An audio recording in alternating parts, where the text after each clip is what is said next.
The test is in 4 sections. At the end of the test, you will be given 10 minutes to transfer your answers to an answer sheet. Now turn to Section 1.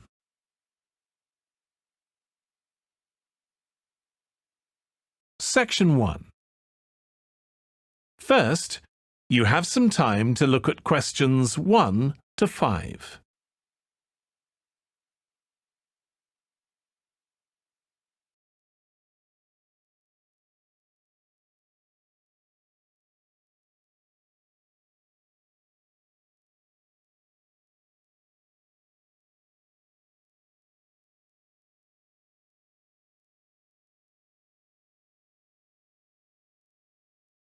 Now we shall begin.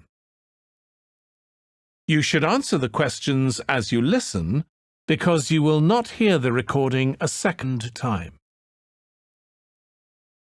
Listen carefully and answer questions 1 to 5.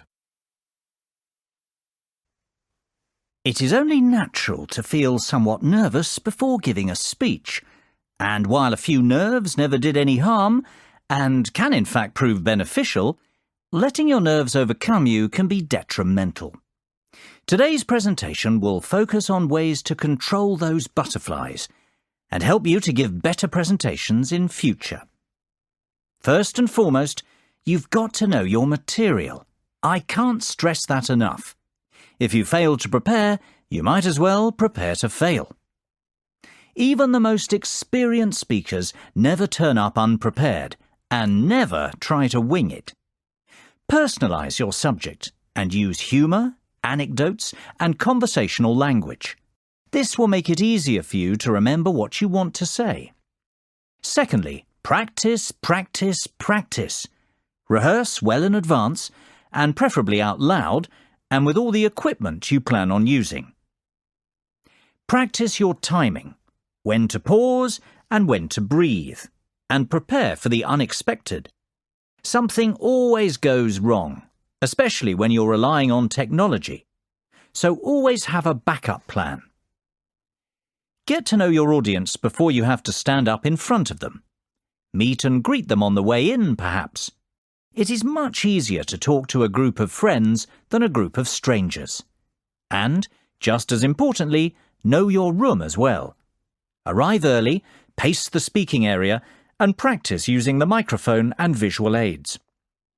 The hardest part is trying to relax. Never rush straight into your speech. Begin slowly and address the audience first. In fact, even before you start, take a few deep breaths. 1 1,000, 2 1,000, 3 1,000. This will turn your nervous energy into enthusiasm. Before you hear the rest of the conversation, you have some time to look at questions 6 to 10.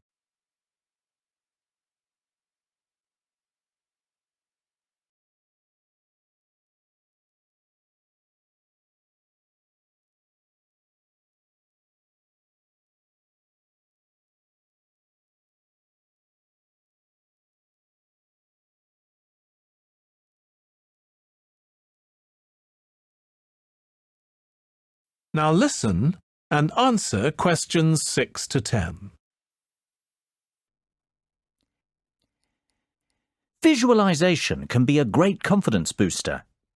Visualize yourself making the speech in the way that you intend. Imagine your voice loud and confident, and picture the audience clapping and rooting for you. Remember, people want you to succeed. The audience wants to hear an interesting and insightful speech.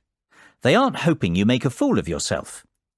Whatever you do, avoid making unnecessary apologies. If you make a mistake or two, forget about it. Few will notice, and it will all be forgotten before too long. People often forget the importance of body language. Don't underestimate this. Your words carry far less meaning than your delivery. Success is defined by your intonation and confidence. If you come across as a confident person, people will listen to you. You will command their attention. Stand tall and proud and deliver with conviction. Humans are very bad listeners. We remember less than 25% of what is said and place far more emphasis on how it is said. Last of all, be realistic and give yourself a chance. No one becomes the perfect speaker overnight. It takes time to hone your presentation skills. That is the end of section 1. You now have half a minute to check your answers.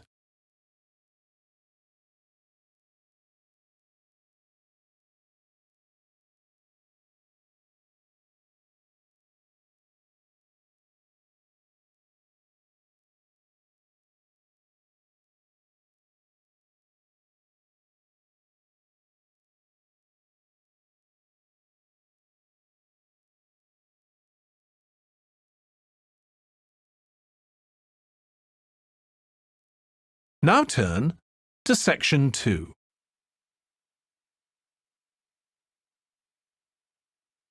Section 2.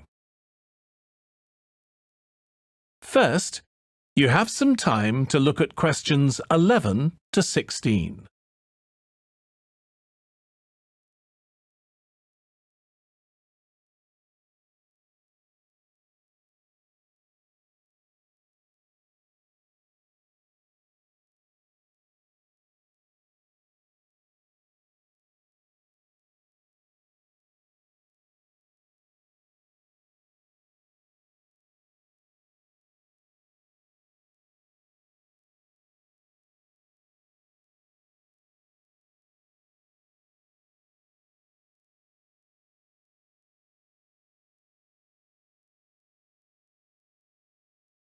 Now listen carefully and answer questions 11 to 16.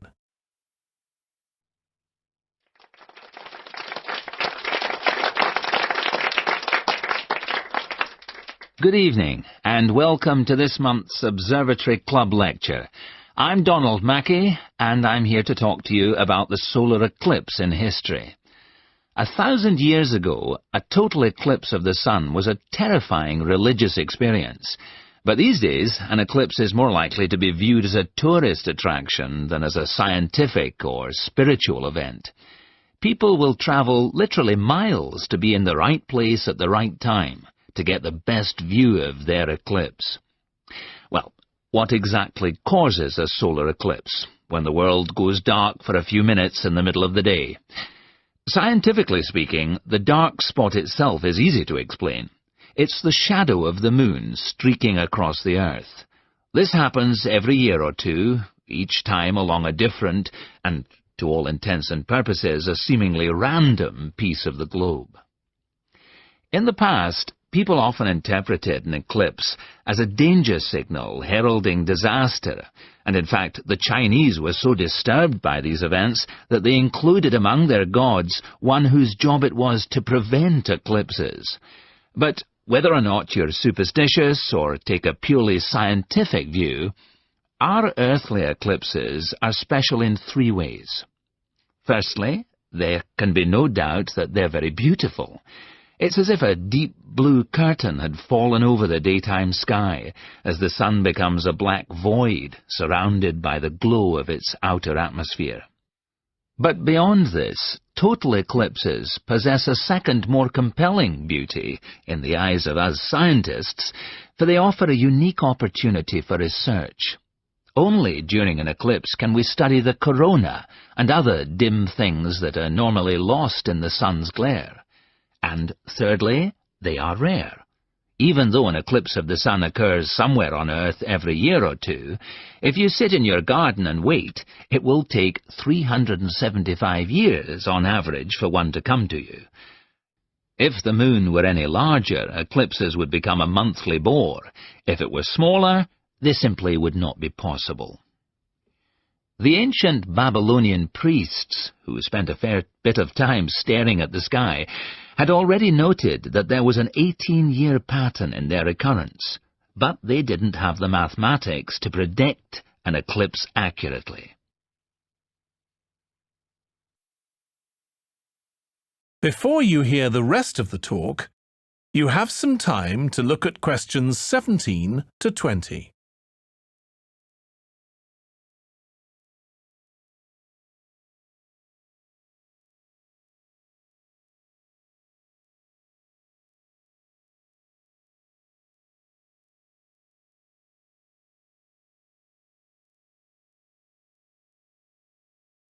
Now listen and answer questions 17 to 20. It was Edmund Halley, the English astronomer, who knew his maths well enough to predict the return of the comet, which incidentally bears his name, and in 1715 he became the first person to make an accurate eclipse prediction. This brought eclipses firmly into the scientific domain, and they've since allowed a number of important scientific discoveries to be made. For instance, in the eclipse of 1868, two scientists, Janssen and Lockyer, were observing the sun's atmosphere, and it was these observations that ultimately led to the discovery of a new element. They named the element helium, after the Greek god of the sun. This was a major find, because helium turned out to be the most common element in the universe after hydrogen. Another great triumph involved Mercury. I'll just put that up on the board for you now. See, there's Mercury, the planet closest to the sun, then Venus, Earth, etc. For centuries, scientists had been unable to understand why Mercury appeared to rotate faster than it should. Some astronomers suggested that there might be an undiscovered planet causing this unusual orbit, and even gave it the name Vulcan. During the eclipse of 1878, an American astronomer, James Watson, thought he'd spotted this so-called lost planet. But, alas for him, he was later obliged to admit that he'd been wrong about Vulcan and withdrew his claim. Then Albert Einstein came on the scene. Einstein suggested that, rather than being wrong about the number of planets, astronomers were actually wrong about gravity. Einstein's theory of relativity, for which he's so famous, disagreed with Newton's law of gravity in just the right way to explain Mercury's odd orbit.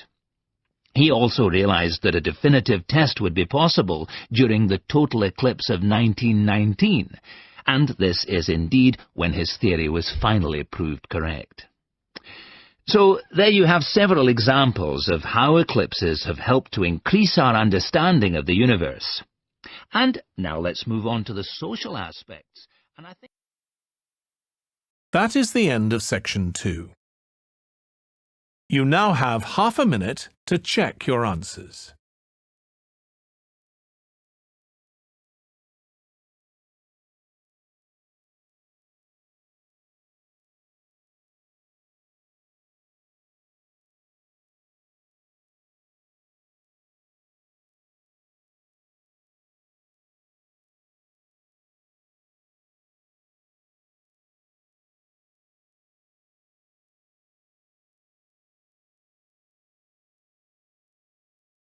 Now turn to section 3.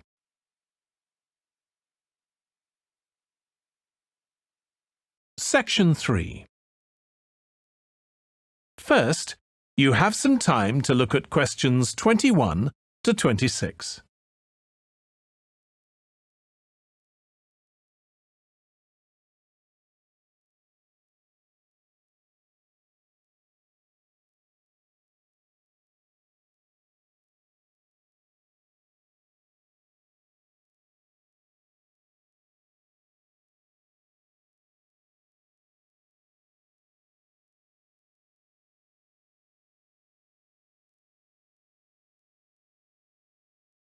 Now listen carefully and answer questions 21 to 26. That's right.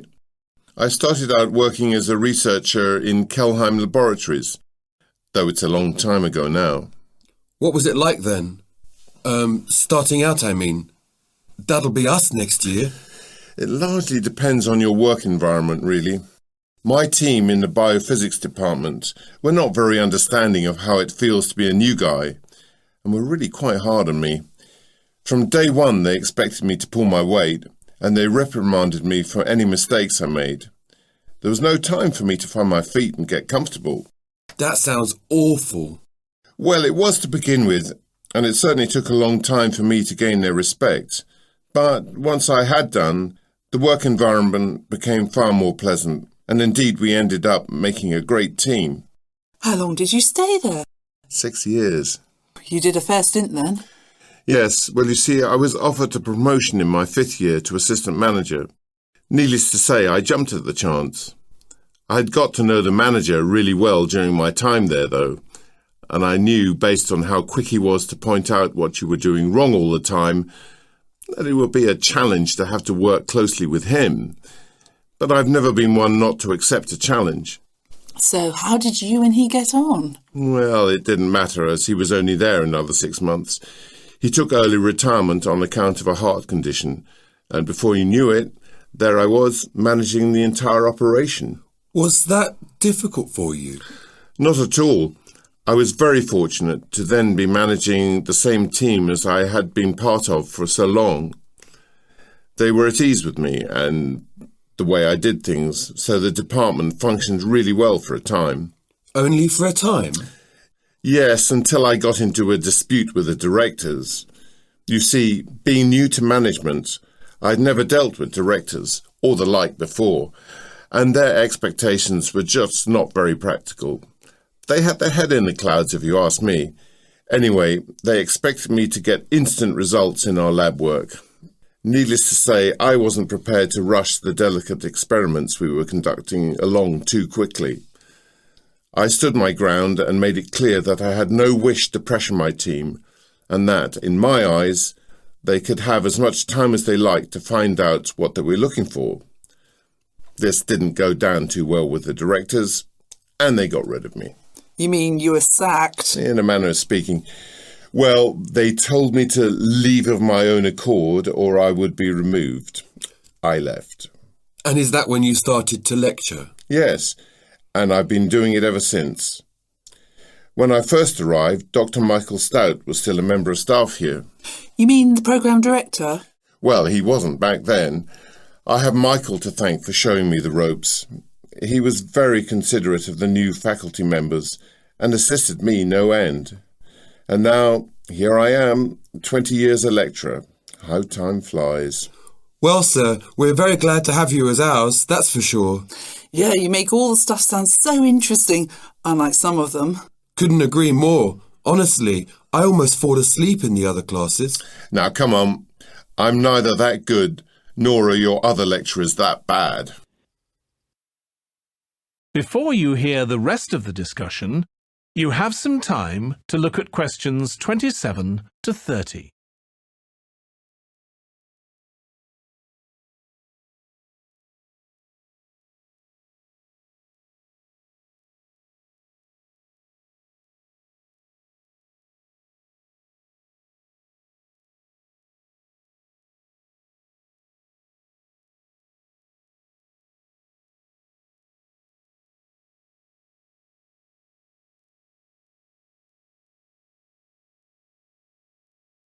Now listen and answer questions 27 to 30. Right, now let's get down to business. We didn't meet for an idle chat. Tell me, John, how's the project coming along? Well, we haven't been able to isolate the mutant gene yet, so to be honest, I'd say it's slow progress. But you have at least identified the mutant gene, correct? Yeah, but until we isolate it, testing cannot commence, so the whole project is on hold at the moment. I think you're being a little too hard on yourselves. After all, correct me if I'm wrong, but did we not say a time frame of maybe 6 months just to identify the culprit? Yes, but having done that so quickly in the space of a week, it's frustrating to have to wait now. Patience is a skill you have yet to acquire, John. I guess. We have managed to establish that the gene mutation bypasses every other generation. Intriguing. So the infection is not passed directly from parent to child? No.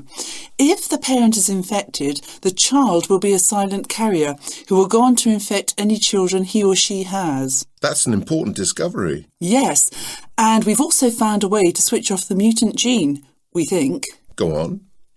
One of the volunteers we have been studying was a carrier 6 months ago, but the mutation is no longer in his DNA. Having studied his health records, it seems that he caught a strain of bird flu on a trip to Malaysia. He had a near-death experience, but has since made a full recovery. Do you suspect the bird flu virus somehow has a curative effect? We don't think it was the virus, but the accompanying fever. His body temperature was raised to 105. We have a hypothesis that the mutant gene couldn't cope with such an excessive internal body temperature. Excellent work. So, by the sounds of it, a cure might not be too far away? If we can isolate the gene, then we can begin further research to confirm our hypothesis. Now I understand why you're so eager. That is the end of section 3. You now have half a minute to check your answers.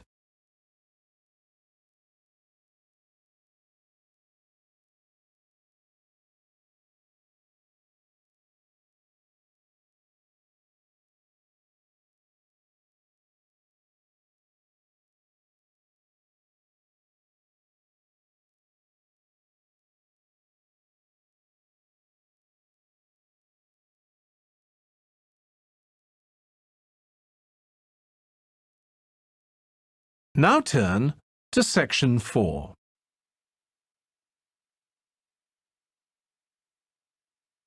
Section 4. First, you have some time to look at questions 31 to 40.